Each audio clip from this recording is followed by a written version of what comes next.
Hello again, it's Photomatix here, and welcome to my HDR workflow tutorial. In this tutorial, I'll show you how I processed one of my favorite images from 2012. I took it in Warsaw, Poland, at the Copernicus Science Center. Okay, I took 5 exposures at 1.5 EV spacing.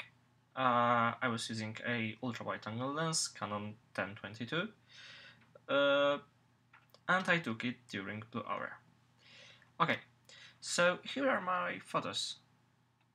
5 of them. First one, second one, which is darker, overexposed one, and underexposed, and overexposed one again. So 5 of them, and first we will make some adjustments to them in Lightroom 4. As usual, I will start with adjusting white balance. Default settings are given here. I should do them, but I'm not really happy. The sky isn't as blue as I remember it. It's a bit orangish in a way. So I will try to reduce temperature by dragging the slider to the left. The sky becomes bluer, and I really like it. Let's drag it up maybe to 5095 and leave it here. Let's leave tint where it is. I quite like it. We will leave exposure settings, which are given here, as we shouldn't do it before exporting to Photomatix. Next thing I do is to make some lens corrections. Let's go to the Profile tab and enable Profile Corrections. You see quite a difference. I will uncheck them again and recheck. The vignetting is strong, the distortion is strong. It's because, well, it was a ultra-wide-angle lens, and this lens has very strong vignetting. Next, we'll remove chromatic aberration in the Color tab. Okay, remove chromatic aberration. It should reduce significantly any colored fringing. Okay, we made the adjustments only to one image, so the next step is to synchronize the settings. So first we will select all our images, making sure that the center one, the one we edited, is selected. And when it is selected, we click on the sync button, making sure white balance and lens corrections settings are checked. We didn't change anything else, so it is important. Okay, we click on the synchronize button. And the settings are synchronized after a short while. The next step is to export to Photomatix to create HDR and tone map it. So we right click on the image, select export, and Photomatix Pro. Make sure to align images and use by correcting horizontal and vertical shifts. I was using a tripod, of course, but there still might be a small movement even when using a tripod, so it's always a good idea to check this option. There were some people walking down the street right there, so it's essential to remove ghosts. So we check remove ghosts option, and we will use select the ghosting tool. We'll also reduce noise on all source images, and also reduce chromatic aberrations. Despite we already did it in Lightroom, but Photomatix Pro often does a better job. Also make sure to automatically re-import into Lightroom library, so this way after tone mapping your image will appear automatically in Lightroom. Click on the export button. It will take a while because the images are first converted to TIFFs.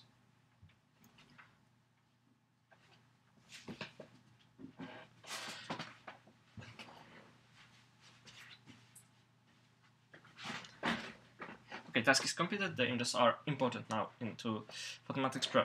First, the noise is reduced.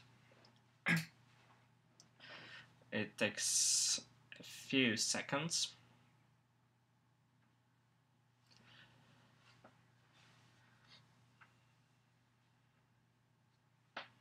The next step is alignment. And the next step is the ghosting. The ghosts were right there, so making sure you have quick selection mode checked, let's draw a circle with a lasso tool. Okay, let's preview the ghosting. Okay, it looks very nice. Let's try other settings, other images. So right click on the region I just selected, set another photo for selection, and let's try 0 EV photo for instance. And preview the ghosting again. Well, you see quite a lot of noise. Our 0 EV photo was quite dark. It should be brighter, in fact, to get best results. So let's go back to selection mode and select back our +3 EV photo, which is the brightest one in the sequence. Preview the ghosting again. It looks okay, so we will use it. Let's click on the OK button. Now merging to HDR takes place.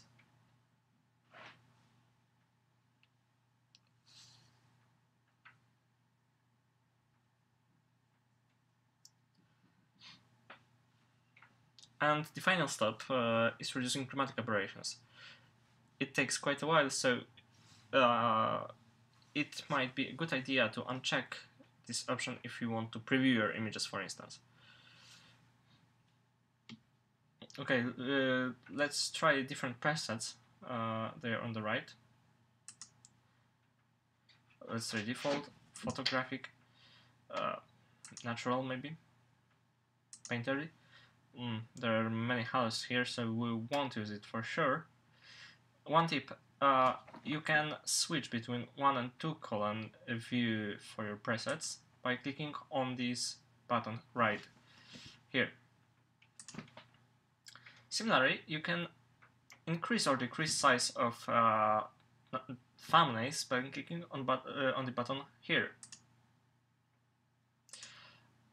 Most of the time I use large view of the thumbnails, and also they view them in 2 column view, so I can view more images at once, especially as I have so many presets.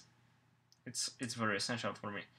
You see, and plenty of them, and you can download them all from my website for free, of course. Let's go to the built-in presets and select default. We'll work on this. Let's leave strength at 70 and color saturation at 46, which are default values. Let's leave luminosity for now untouched and increase detail contrast. Most of the time I move it to the right. I like enhancing contrast much. Okay, it looks great.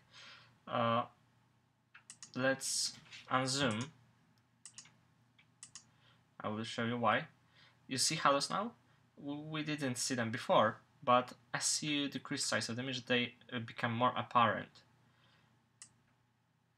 Let's use scaling to even decrease even more. Well, the halos are really bad on this image, and we have to do something with this. Well, thing we can do is changing lighting adjustments. Let's try moving left first. This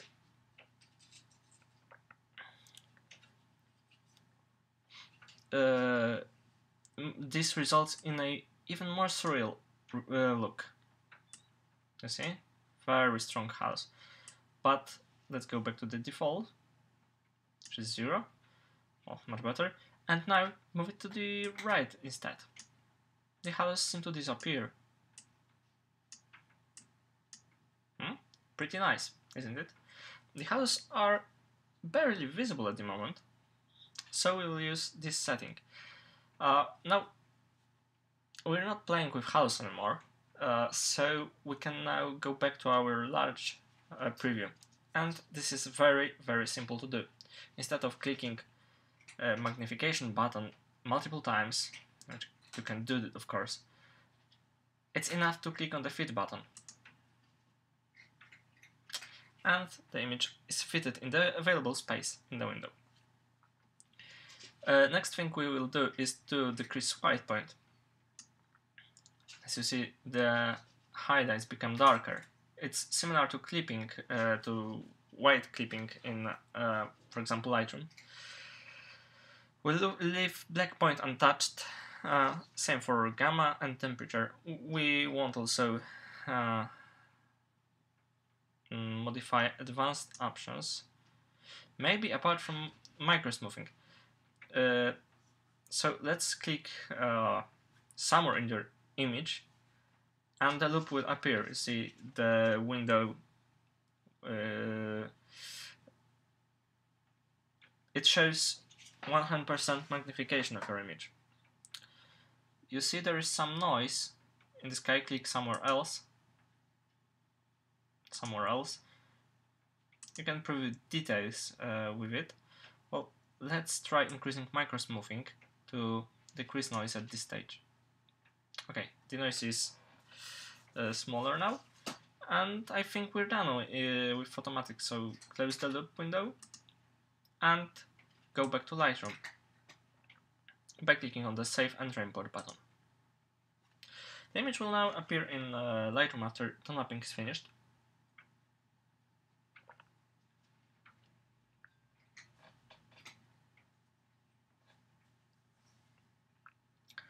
And here it is. Okay.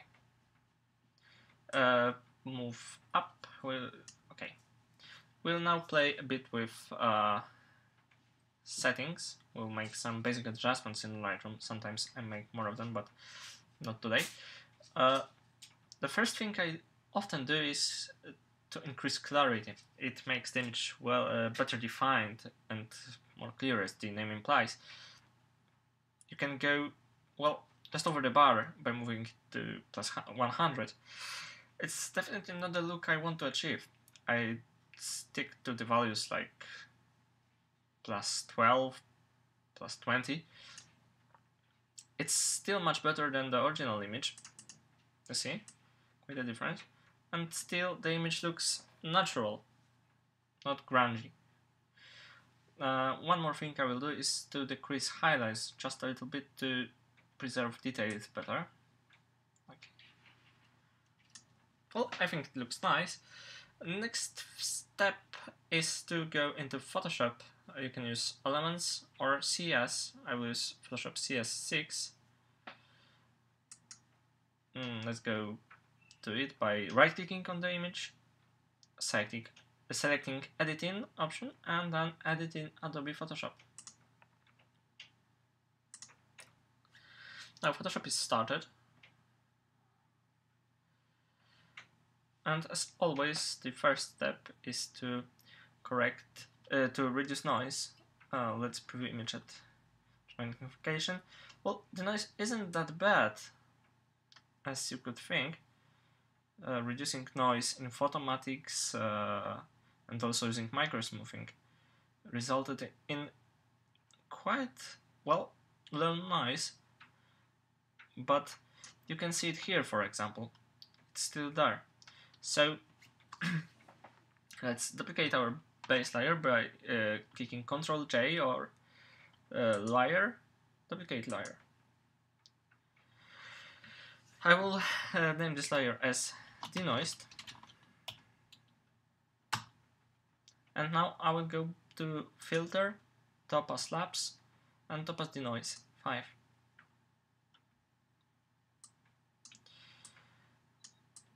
Let's try to find some region with a lot of noise in it. Okay, this region will do. Now try different presets. For lightest, well, I think it's even too strong, even though it's the lightest setting.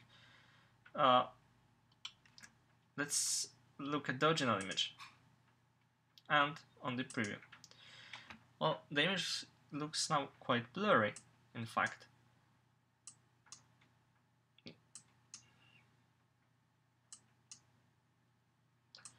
Well, other parts look better, but to make it look more natural, let's add some grain. Select add grain and drag the slider to the right.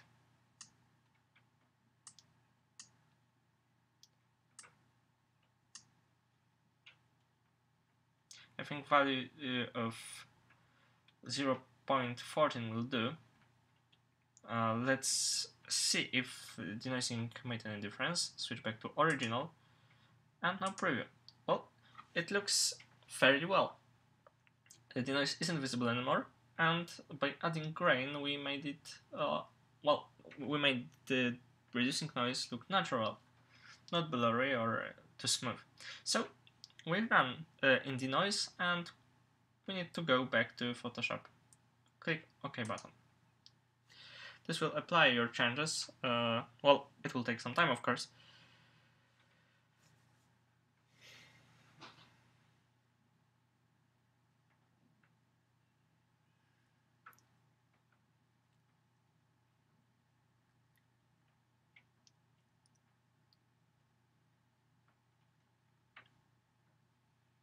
Okay, so we're done with denoising. We can go back to the smaller preview.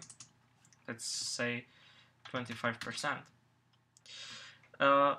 Next thing we'll do is to add some detail by using Topaz Detail plugin. So first duplicate your layer again by layer, duplicate layer, and naming it detailed.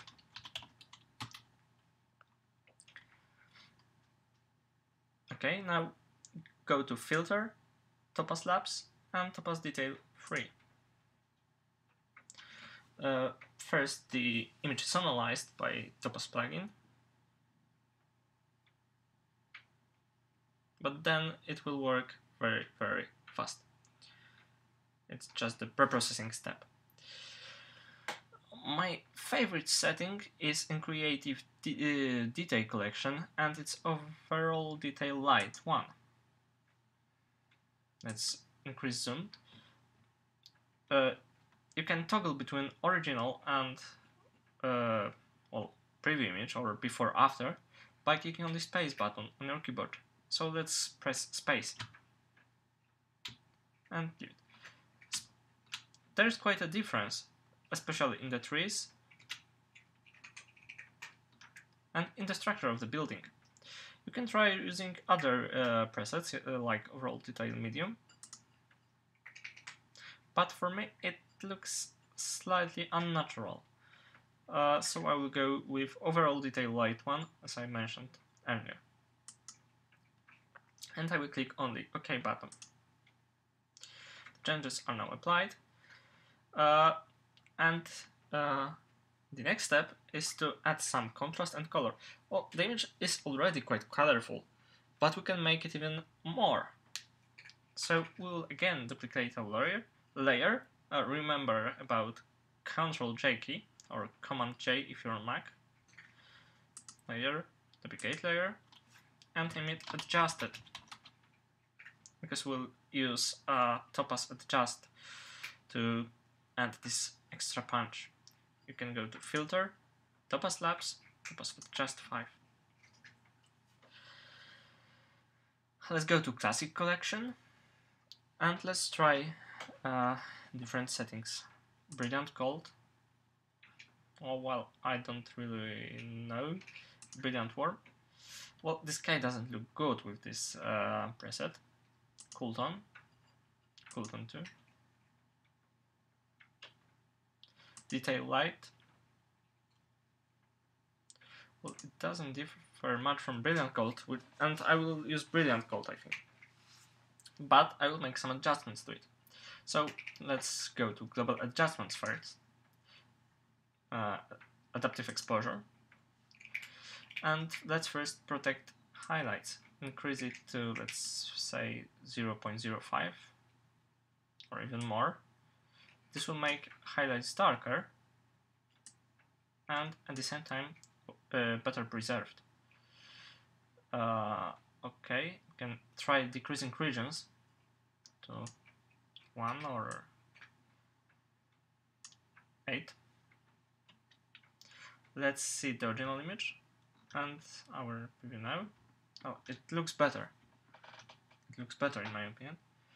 We'll leave details for now. Let's expand color section. Let's increase adaptive saturation a bit. Okay. Okay, now let's select curve tool and expand it. Let's try light contrast. It looks quite good in my opinion. And we can also try finishing touches, warmth. Let's try decreasing it. It's okay. Oh, I think it looks fairly good. So let's go back to Photoshop by clicking on the OK button.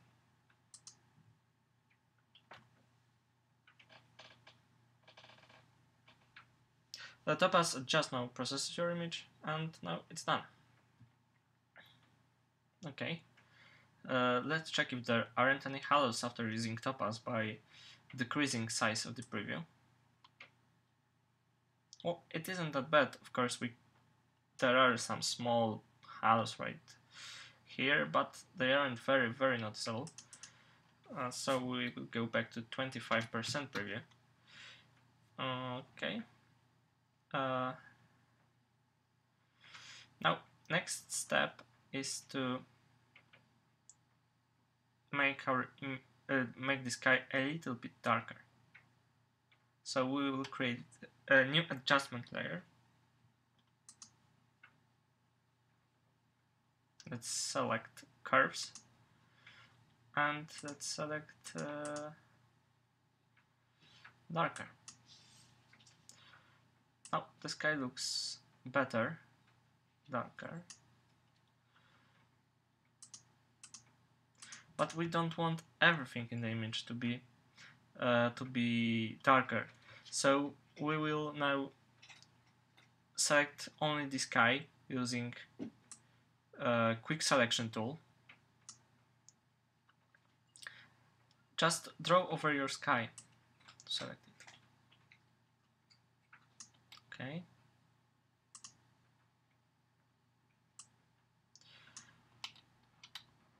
The selection is made automatically, and it's fairly good. Remember selecting parts in the trees as well, because otherwise it might look weird.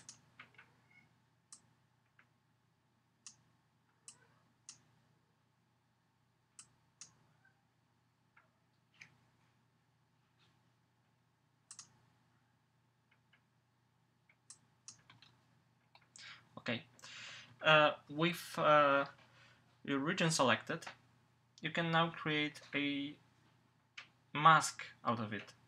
Just remove existing mask already and click on this button here, which will create layer mask out of your selection.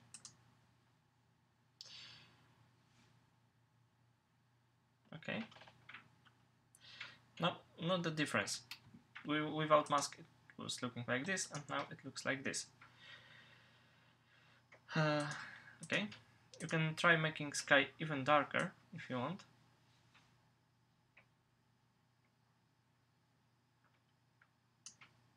Okay. I think it looks very nice. The last step is to apply some sharpening. So make sure you're at 50% magnification or 100. Please press Ctrl, Alt, Shift, and E buttons together. Name your new layer Sharpened, and we'll use Unsharpen Mask. Filter, Sharpen, and Unsharp Mask. Despite its strange name, which is historical, And sharp mask is about sharpening, not making the image blurry, as you might think. Well, you can use any settings which work for the image. There are some which work better and some which work worse.